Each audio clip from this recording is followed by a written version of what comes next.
తెలుగుదేశం ప్రభుత్వం వ్యవస్థలను తమ చేతుల్లోకి పెట్టుకొని ఎన్నికలు నిర్వహిస్తోందని మాజీ ఎంపీ హర్షకుమార్ ఆరోపించారు. ఎమ్మెల్సీ ఎన్నికల్లో సీఎం జోక్యం ఆశ్చర్యాన్ని కలిగించిందన్నారు. పట్టభద్రుల ఎమ్మెల్సీ ఎన్నికల్లో తాను బలపరిచిన అభ్యర్థి జీవి సుందర్ను గెలిపించాలని అభ్యర్థించారు.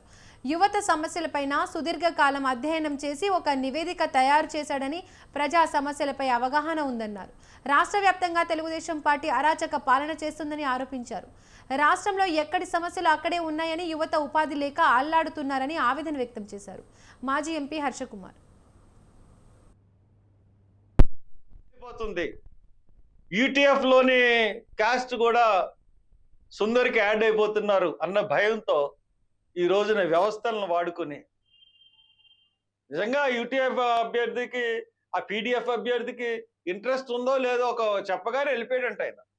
మరి ఇంట్రెస్ట్ ఉందో లేదో తెలియదు, కానీ తర్వాత వాళ్ళ పార్టీకి ఫోన్ చేసి మీరు అందరూ గొడవ చేయండి, వాళ్ళందరూ వచ్చేటడికల్లా అవి యాక్సెప్ట్ చేస్తున్నాం అని చెప్పారట.